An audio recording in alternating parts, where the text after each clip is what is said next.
आभास है कि वो भारत से सीधी जंग लड़ नहीं सकता, जीत नहीं सकता। यही वजह है कि इन्फ्लुएंसर हो या फिर जासूस, पाकिस्तान उच्चायोग उसका इस्तेमाल करता रहता है। हम मेवात इलाके में बने हुए हैं। नूह के मुख्यालय से लगभग 15 किलोमीटर दूर वो गांव है जिसके अंदर तारिक का घर है। तारिक को फिलहाल पुलिस ने 7 दिनों की रिमांड में रखा है और कथित आरोप यह है कि पाकिस्तान उच्चायोग के 2 अधिकारियों के साथ, एक बलूच के साथ और एक जाफर के साथ उसके संबंध थे। उसने ना सिर्फ कुछ सिम प्रोवाइड करे बल्कि खुफिया सूचनाएं भी। और आप ये घर देख सकते हैं कि ये तारिफ का घर है और यहाँ पे जो मुख्यालय है, जिला मुख्यालय, यहाँ से लगभग 15 किलोमीटर दूर ये गाँव है। उनके परिवार वाले भी हमारे साथ बात करने के लिए होंगे और घर की पहली स्थिति आपको दिखा देते हैं कि आप देखिए कि यहाँ पे कूलर लगा हुआ है, एक घर है और परिवार वाले लगातार उनके भाई वगैरह बात करने के लिए है।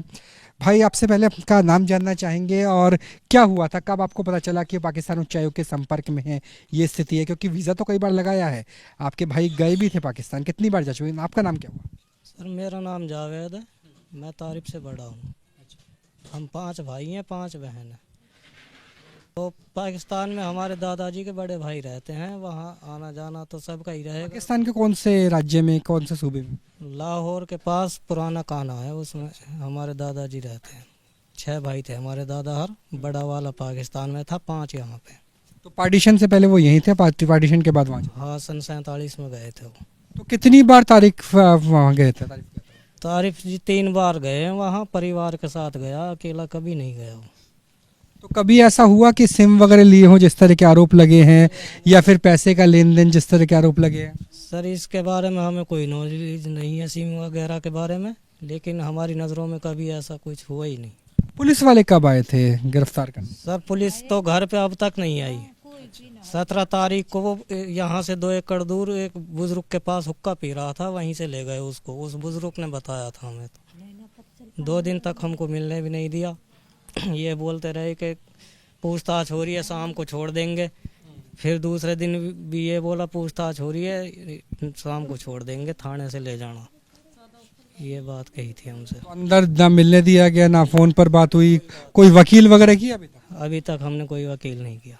अच्छा, क्या आपका खेती क्यारी का काम है, क्या है? सर हमारा खेत भी बिक गया है, थोड़ा ही है, रहने लायक ही बचा है हमारे पास। तो तारिफ के यहाँ पर जो परिवार वाले हैं वो हैं, उनकी बहनें हैं, उसके अलावा उनकी पत्नी हैं। आपका नाम क्या हुआ? कितने साल हो गए आपके निकाह हुए? 10 साल हो गए। तो कभी ऐसा हुआ, मतलब जब आप पाकिस्तान गए थे, लाहौर के पास जहाँ पे गए थे, तो कैसे हालात थे, किन लोगों से मिले, अगर आप थोड़ा बता सके तो?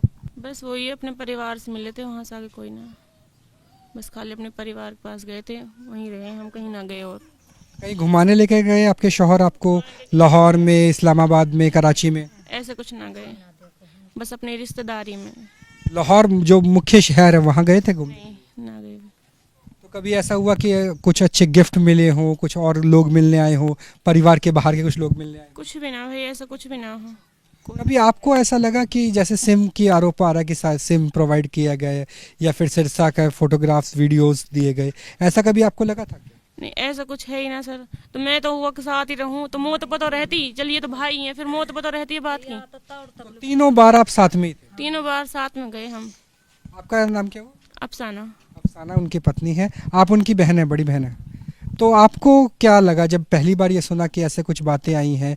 पहले दिमाग में क्या कौन था कि आपका भाई ऐसा हो सकता है? कभी भी ना, बचपन से भी ना देखो कुछ भी, ऐसी कोई बात ही नहीं कैसी भी। अच्छा, ये भी कहा गया कि जो उसने खुद ही माना है, आपके भाई ने माना है कि मैं बहुत सारे लोगों को लेके जाता था पाकिस्तान का वीज़ा दिलवाने के लिए। तो वो कौन लोग थे, परिवार के थे या गाँव के थे? हम तो आप ही परिवार गए, ऐसा भी, ऐसा कुछ भी ना हो। कुछ ना लगवाए, झूठ है, वो उन्हें मार मार के हंगवाई है वहाँ पे। वो उन्हें पीटा है तो पीट कागज कोई भी हांग लेगा, वो जबरदस्ती कर रहे हैं उनके साथ। कोई भी कभी भी हमने तो पता ही जब लगी ही काई ले गए, हमने पता ही ना चली काई बार हम ले गए, कुछ पता ही नहीं। तो जब कोर्ट में पेश किया गया तब आपके शौहर से आपकी बात हुई कुछ? गए ना, नहीं, हम मिलने ही ना दियो, बताइए ना कुछ। हमने पता ही ना है कहाँ गए हो कहाँ ना गए हो। हम मिलने भी गए ना, हम मिलन दे रहे हैं ना वहाँ देखने दे रहे हैं। 4 दिन हो गए, 4 दिन से दिखाई ना रहे वहाँ। तो जो इस तरह के आरोप लगा आपके भाई के ऊपर, आप भी उनकी बहन, आपका नाम क्या हुआ? अभी आपका नाम क्या हुआ? ताहिरा। तो ये बताइए, जिस तरीके के आरोप लगे, क्या लगता है कि भारत विरोधी हो सकता है, देश विरोधी हो सकता है? क्योंकि इस्लाम में तो ये कहा जाता है कि मुल्क से वफादारी बहुत ज़रूरी है। ऐसा कुछ ना है। तो हम अपने मुल्क वो में तो रहेंगे तो हम थोड़ी गद्दारी करेंगे, तो हम तो ही को साथ देंगे, हम थोड़ी पाकिस्तान को साथ देंगे। तो साथ तो हम नहीं को देना, रहना तो हम नहीं ने, हम की देंगे उनको साथ। हम गए भी घूमन लो गए, मिल आए अपने परिवार से, बस इतना गलत तो ना करेंगे हम। लेकिन अपने भारत से, अपने हिंदुस्तान से बहुत मोहब्बत। बिल्कुल मोहब्बत है, थोड़ी हम पाकिस्तान साथ देंगे, बिल्कुल ना दे सकें। पाकिस्तान से खाने थोड़ी देर हो, अपनी सरकार दे रही, अपने देश दे रहे, अपने देश प्यारो लगे सभी। तो अगर जिस तरह के आरोप लगे, अगर वो आरोपों में कुछ सच्चाई हुई तो किस तरीके से आप देखते हैं? क्योंकि जैसे उन्होंने, सबने कहा, बहनों ने भी कहा कि हमारा तो मुल्क हिंदुस्तान है, हम तो हिंदुस्तान के साथ देंगे। सर हम भी हिंदुस्तान के सरकार के साथ हैं, लेकिन अगर वो आरोप उस पर सच्चा है तो उसको सरकार सजा दे, अगर वो निर्दोष है तो उसको छोड़ा जाए। ये नाजायज फंसाया जा रहा है जी सर इसमें। आप पूरे गांव में, पड़ोस गांव में कहीं भी थाने तहसील में जाके देख लो, उसके खिलाफ कोई मुकदमा दर्ज हुआ, वो उसके पिताजी के खिलाफ हो, दादाजी के हो, परदादा के हो। हमारे दादाजी के भाई एक डीएसपी थे सीआरपी पुलिस में।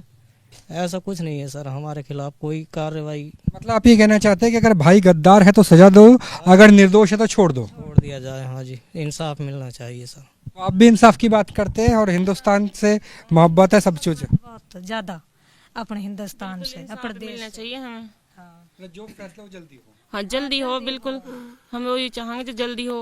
बच्चे कितने हैं? लड़का है बस यही। बेटा याद आती है पापा की? अपनी मम्मी कहाँ सुन पूछ रो रात से।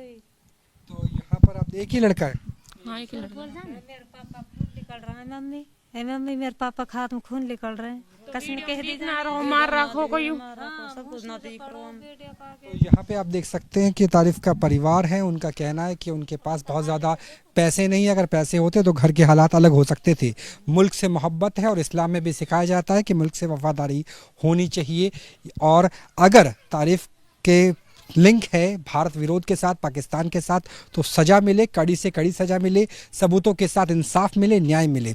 और अगर नहीं है तो उसे छोड़ा जाना चाहिए। लेकिन परिवार का साफ तौर पर कहना है कि 3 बार वो गए, तीनों बार लाहौर भी नहीं गए, अपने गांव गए। वो गांव जिसमें तारिफ के दादा रहा करते थे, पार्टीशन से, विभाजन से पहले 1947 यानी जो पूरा भारत हुआ करता था, वहाँ के हालात थे। और तीनों बार पत्नी साथ में गई थी, एक बेटा है।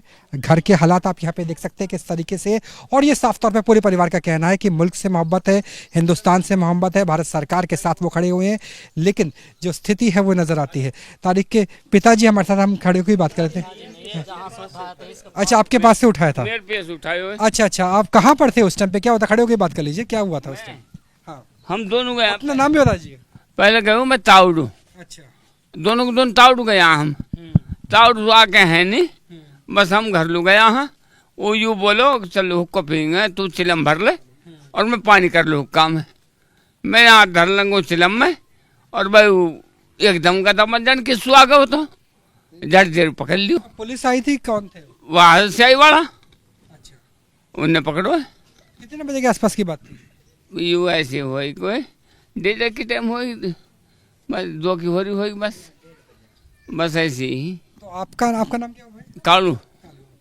तो ये थे जिनके सामने से हरियाणा पुलिस ने खुफिया विभाग के इनपुट के आधार पर हिरासत में लिया, फिर गिरफ्तार हुआ। 7 दिन की फिलहाल पुलिस रिमांड भी चल रही है। देशद्रोह का संगीन मामला यहाँ नजर आता है, लेकिन परिवार वालों का कहना है कि मुल्क से मोहब्बत है, हिंदुस्तान से मोहब्बत है, भारत सरकार का साथ है।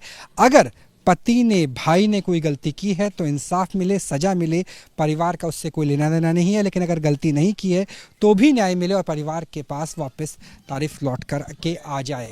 तारिफ और अरमान दरअसल ये 2 शख्स है जो बीते 3 दिनों में गिरफ्तार किए गए हैं नूह से। 17 तारीख को दोनों की गिरफ्तारी हुई है और दोनों के कनेक्शन पाकिस्तान उच्चायोग से बताए जा रहे हैं।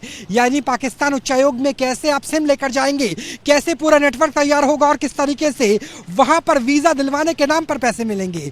सिरसा जिसके पास में फतेहतूब मिसाइल गिरती है, उसके लिए रेकी की जाएगी और उसका नूह कनेक्शन क्या होगा, यह साफ तौर पर सामने आ गया है। यानी पाकिस्तान की जो दिल्ली में मौजूद हाई कमीशन है वो लाइजनिंग का काम करते हैं आतंकवादियों के लिए, आईएसआई के लिए काम करते हैं डिप्लोमेटिक कवर के साथ। और ये नजर आता है ऑनलाइन सोशल मीडिया इन्फ्लुएंसर से लेकर ऑफलाइन स्पाई नेटवर्क तैयार करने को लेकर। और जिस स्पाई नेटवर्क की हम बात कर रहे हैं उसके तार राजधानी दिल्ली से 100 किलोमीटर से भी कम दूरी पर नूह से जुड़ते हुए नजर आते हैं। हरियाणा से जुड़ते हुए नजर आते हैं। अब इन दोनों ही कथित तौर पर पाकिस्तानी जासूसों से पूछताछ की जा रही है, खुफिया एजेंसी से लेकर हरियाणा पुलिस तक, ताकि एक नेटवर्क तैयार पता किया जा सके। वो नेटवर्क जो खुफिया एजेंसी पटाक्षेप करेगी, वो नेटवर्क जो उसी तरीके से होगा जैसे जम्मू कश्मीर में ओवरग्राउंड वर्कर और स्लीपर सेल का होता है, कि कौन कौन से लोग हरियाणा में या दिल्ली एनसीआर में मौजूद थे जो पाकिस्तान के लिए जासूसी का काम करते थे। क्योंकि पाकिस्तान उच्चायोग की तो कोशिश ही ये है कि ऑनलाइन इन्फ्लुएंसर से लेकर ऑफलाइन जासूसों का नेटवर्क तैयार किया जाए और भारत की राजधानी में रहते हुए भारत के खिलाफ आईएसआई की साजिश को अंजाम दिया जा सके। कैमरा सहयोगी विकास शाह के साथ राहुल डबास, न्यूज नेशन, नूह, मेवात, हरियाणा। न्यूज नेशन अब व्हाट्सएप पर खबरों के ताजा अपडेट के लिए न्यूज नेशन के इस क्यूआर कोड को स्कैन करें।